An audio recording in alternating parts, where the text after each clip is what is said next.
चमक, ये बारीकी और ये शाही अंदाज, जिसे देखते ही हर किसी के जहन में एक नाम आता है, बनारसी साड़ी। वाराणसी की गलियों में कर्धों की आवाज आज भी गूंजती है, जहां धागों से सिर्फ कपड़ा नहीं बल्कि परंपरा और पहचान बुनी जाती है। लेकिन सवाल ये है कि क्या बदलते वक्त के साथ ये सदियों पुरानी कला अब खतरे में है? क्या मशीनों की रफ्तार हाथों के इस बेमिसाल हुनर पर भारी पड़ रही है? इन्हीं सवालों के जवाब तलाशती हमारी ये खास पेशकश। देखिए बनारसी साड़ी की कहानी, हुनर, विरासत और संघर्ष की जुबानी।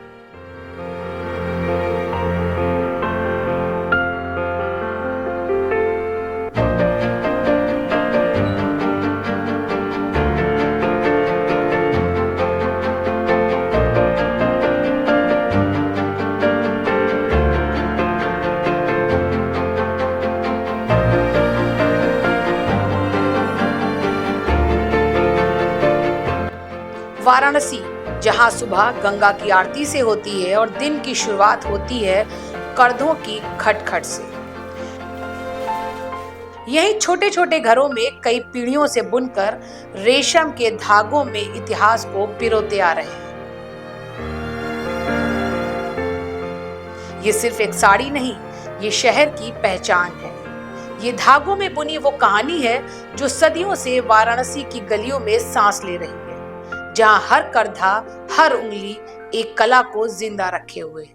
ये है बनारसी साड़ियों की अद्भुत दुनिया।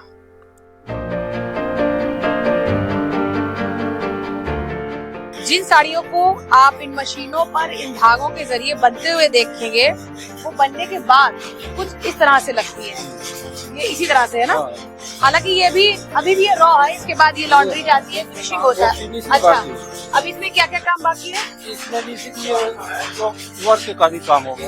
अच्छा, ये खाली जगह। अच्छा, इसमें वर्क करेंगे तो ये कैसे, ये जो खाली जगह हाथ से करते हैं? हाथ से। वो आपका कारीगर अलग होता है। अच्छा, बाकी ये सब ऐसे भी दिखती है। अच्छा, तो ये साड़ी कुछ बनने के बाद इस तरह से, और इसके बाद ये बड़े बड़े शोरूम में जाती है फिनिशिंग होने के बाद। और ये जो साड़ी यहाँ पर 1000 रुपए में 1200 में बनती है, वो कारखाने पहुँचते पहुँचते 3-4 हजार तक हो जाती है। ये शोरूम में पहुँचे 5000-6000 की होगी। जब पहुँचेगी वहाँ ना तो आप खुद नहीं पकड़ पाएंगे कि ये कतान की नहीं, तो आपको एकदम लगेगा ये 100% सिल्क है जब फिनिश हो। अच्छा, ये रेशम है। तो मतलब ये कहिए कि यहाँ पर बनारसी साड़ियों का रेट नहीं है, जैसा कस्टमर मिल जाए, जैसी आप डील कर लो। आप अगर ज्यादा क्वांटिटी माल लेंगे तो आपको सस्ता भी देंगे। अच्छा, उसके लिए पैसा जरूरी होता है। एक बनारसी साड़ी बनना सिर्फ एक काम नहीं, एक साधना है, क्योंकि सबसे पहले चुना जाता है बारीक रेशम, फिर उस पर बनाई जाती है डिजाइन, जिसे नक्शा कहते हैं, और फिर शुरू होता है असली जादू। सोने चांदी जैसे दिखने वाले जरी के धागों से हर बूटा, हर बेल धीरे धीरे साड़ी पर उभरने लगता है। बनारसी साड़ी जो बड़े बड़े उद्योगपति, राजनेता और तमाम महिलाओं की पहली पसंद है। आखिर वो बनती कैसे है? वो बनारसी साड़ी जब एक महिला पहनती है तो कितनी सुंदर लगती है, लेकिन उस साड़ी को बनने का प्रोसेस क्या होता है, ये जानने के लिए हम बनारस के एक कारखाने में आए हैं, जहाँ पर ये बनारसी साड़ियाँ तैयार होती हैं। आप ये देखिए, ये पूरी मशीन है जहाँ पर पूरा एक प्रोसेस है, और इसी प्रोसेस के अनुरूप ये साड़ियाँ तैयार होती हैं। ये आप देख रहे हैं कि धागों में ताने बाने बुने हुए, और उसके बाद मशीनें चल रही हैं, और यहीं से ये बनारसी साड़ी जो है जो बड़े बड़े शोरूम पर पहुंचती है, जिसकी कीमत 5000, 10,000 से लेकर लाखों तक जाती है। उस बनारसी साड़ी की शुरुआत इन्हीं कारखानों से होती है। आइए चलते हैं और दिखाते हैं और बात करते हैं यहाँ के कारीगरों से। अच्छा, कितने साल से आप लोग इस काम में लगे हुए हैं? हम लोग तो पुश्तैनी है। पुश्तैनी है। आपके पिताजी सब लोग हाथ से पहले करते होंगे? हाथ वाला। अच्छा, तो अमूमन जैसे आपको आइडिया होगा, कितनी महंगी महंगी तक साड़ियाँ बनती है? साड़ियाँ तो 2-2 लाख रुपए तक की, 1-1 लाख रुपए तक की मजदूरी भी होती है। जो मोर के पंख से रहता है इससे खाली मोर के पंख से धागा बना है, तो 1-1.5 साल में वो आपको मिलेगी। वो आपको कासिम पंख है, की कोठी पे थाने के सामने बोर्ड लगा वो वहाँ आपको मिलेगी। अच्छा, एक साल की एक साड़ी की 2.5 से 3 लाख रुपए की मजदूरी है। एक साल में एक साड़ी बन के तैयार होती है। मोर के पंख में जो रेशे होते हैं उनसे बनती है। उससे धागा बना के एक साड़ी को पूरा होने में लगभग लग जाते हैं 15 दिन, लेकिन वही काम अगर मशीनों से किया जाए तो एक साड़ी को बनाने में 2 से 3 घंटे लगते हैं। हर बुनाई एक कहानी कहती है। आज बनारसी साड़ी दुनिया भर में अपनी पहचान बना चुकी है। हर दुल्हन के सपनों में एक बनारसी साड़ी जरूर होती है। अच्छा, ऐसा कभी कोई ऑर्डर आता है, कोई फोटो लेके आया हो कि भैया ऐसी ही साड़ी बना दो? हाँ आता है आप लोगों के पास? अच्छा, अब क्या है ना कि जैसे जब अब हम ये साड़ी 500 की भेज रहे हैं भारत में, अब उनको सस्ती चाहिए ना तो हम यही साड़ी दूसरे किसी के पास भेज देंगे कि ये 400 की बनारस से आती है। अब वो अपने यहाँ बना के 400 के हिसाब से बोल देगा 450। अच्छा, इसका डुप्लीकेट है? हाँ हर साड़ी का एक डुप्लीकेट भी आप लोग कम रेट में रखते हैं? हाँ हो जाता है, व्हाट्सएप के जरिए सबके पास पहुँच जाता है। कोई डिजाइन छुपा नहीं है, कुछ भी नहीं।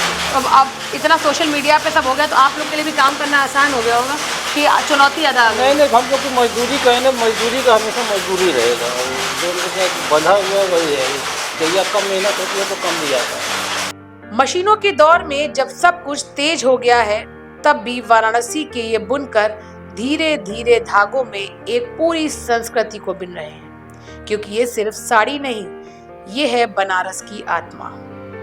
अच्छा, ये इतने पतले पतले ये धागे हैं, ये देखिए, जिनसे पूरी साड़ी तैयार होती है। ये देखिए, ये जो धागे हैं इतने बारीक, इतने पतले, और इन धागों से पूरी 5 मीटर 6 मीटर की साड़ी तैयार हो जाती है, उनमें से रेशम जो एक औरत जब पहनती है तो खूबसूरती अलग ही होती है।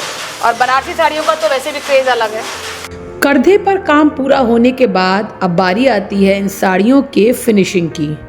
तो अब ये साड़ियाँ इन कारखानों से निकलकर उस जगह पहुंचती हैं जहां पर इनकी फिनिशिंग की जाती है, जो इसमें एक्स्ट्रा धागे हैं उनकी कटाई की जाती है, और उसके बाद इनकी पैकिंग करके बड़े बड़े शोरूम में भेज दी जाती है। तो इस समय बनारस की तंग गलियों से होते हुए हम शमशेर जी के कारखाने पे आ गए हैं, और अभी हमने आपको दिखाया था इससे पहले कि वो कारखाना जहाँ पर धागे ताना बाना लगा हुआ था, मशीनों पे चढ़ा हुआ था, और वहाँ से रॉ मटेरियल साड़ी और दुपट्टे तैयार होते थे। उसके बाद क्या क्या प्रोसेस है, शमशेर जी बताइए थोड़ा सा, उसके बाद क्या होता है इन साड़ियों के लिए? उसके बाद कारखाने से आता है, ये फिनिशिंग होती है, कटिंग होती है, डेका होता है, उसके बाद डाई भी होती है, सारा उसमें होता है। फिर उसके बाद ये फिनिशिंग होने के बाद ये शोरूम में भी जाता है, उसके अलावा बाहर भी जाता है। अच्छा, हाँ, तो ये जो साड़ी अभी हमारे सामने आपने हमें दिखाई है, तो ये क्या माने कि कारखाने से रॉ होने के बाद, फिनिश होने के बाद ये है कि अभी और इससे ज्यादा इसमें काम बाकी है? इसमें अभी बहुत सारा भी काम होता है। जैसे अच्छा, अभी ये पूरी तरह से तैयार नहीं है? ये हमारा ये पूरा तैयार है। इसके अलावा पार्टी इसमें बहुत सारा, जैसे पार्टी होती है ना, इसमें कलर कराती है, फिनिशिंग कराती है। अच्छा, इसमें अभी और क्या क्या जैसे चेंजेस हो सकते हैं? जैसे स्टोन लगता है। अच्छा, फिनिशिंग होगी, स्टोन लगेगा, पेपर लगेगा, फोम लगेगा, फिर डब्बा में पैक होगा, फिर उसके बाद बाहर जाएगा। अच्छा, तो ये सब चीजें क्या आपके कारखाने से यहाँ से सब तैयार होती है? इस तरह का जो प्रोसेस होता है पूरा यहाँ ही होता है? हो जाता है यहाँ। आपके यहाँ बनती भी है और पैक होके तैयार होके कारखानों में भी जाती है। हालांकि इस पूरे प्रोसेस में समय लगता है और मेहनत भी लगती है, लेकिन सबसे ज्यादा चिंताजनक बात यह है कि जो इसके असली मेहनतकश लोग हैं उनको इसकी मजदूरी बेहद ही कम मिलती है।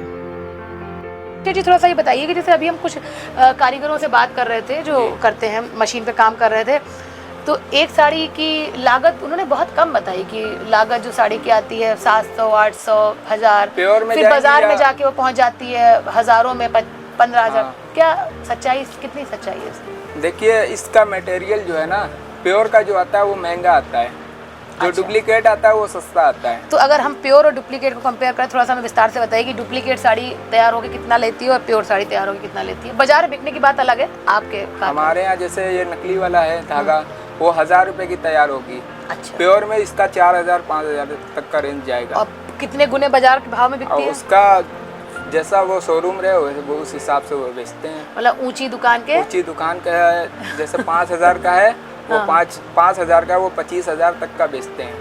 अच्छा, तो ये डिपेंड करता है कि शोरूम कितना बड़ा है, हाँ, दुकानदार कितना फेमस बड़ा, है, हाँ। और कस्टमर को उसी कितना वो हिसाब से डील भी कर ले। बिकता है, जी। कस्टमर डीलिंग पे पूरा खेल है इसमें, हाँ? इसमें कोई फिक्स ऐसा रेट नहीं है। आप लोगों का लेकिन रेट तय है। हाँ। जब दुकानदार आपसे लेते होंगे उनका रेट तय हाँ। होता होगा। तो इसमें पूरा मुनाफा तो दुकानदारों का ही माना जाए, शोरूम सारा वालों मुनाफा का। वही मेहनत कमाते आपकी, हैं। मेहनत हमारी, मुनाफा उनका है। हाथों की मेहनत जो दिन रात कंधे पर झुक कर अपनी जिंदगी के धागों को इसमें बुन देती है। लेकिन सवाल ये है, क्या ये कला, ये हुनर आने वाली पीढ़ियों तक जिंदा रह पाएगा, या फिर मशीनों की रफ्तार में धीरे धीरे खो जाएगा बनारस का ये असली रंग? क्योंकि अगर ये कंधे खामोश हुए तो सिर्फ एक साड़ी नहीं, एक पूरी संस्कृति हमेशा के लिए खामोश हो जाएगी। तो जब आप ये बनारसी साड़ी पहनते हैं तो ये सिर्फ एक कपड़ा नहीं ओढ़ते, आप पहनते हैं बनारस की सदियों पुरानी परंपरा। ये उन हाथों का हुनर है, उन हाथों की मेहनत है जो दिन रात कंधे पर बुनकर अपनी जिंदगी के धागों को इसमें बुन देते हैं। तो आप देख रहे थे बनारस से आज बनारसी साड़ियाँ कैसे तैयार होती हैं, और इसको तैयार करने के पीछे कौन कौन कारीगर, उनकी कितनी मेहनत लगी है। वाराणसी से कैमरा पर्सन गौतम बरुआ और सहयोगी विकास के साथ श्रुति गुप्ता, दाहोवाला। तो ये थी कहानी उस बनारसी साड़ी की जो सिर्फ एक परिधान नहीं बल्कि हमारी विरासत की पहचान है। वाराणसी के ये कंधे आज भी इतिहास बुन रहे हैं, लेकिन बदलते वक्त के साथ ये हुनर एक चुनौती के दौर से गुजर रहा है। जरूरत है इसे सिर्फ सराहने की नहीं बल्कि इसे बचाने और आगे बढ़ाने की, क्योंकि अगर ये कंधे थम गए तो सिर्फ उद्योग नहीं बल्कि हमारी सदियों पुरानी संस्कृति भी कहीं खो जाएगी।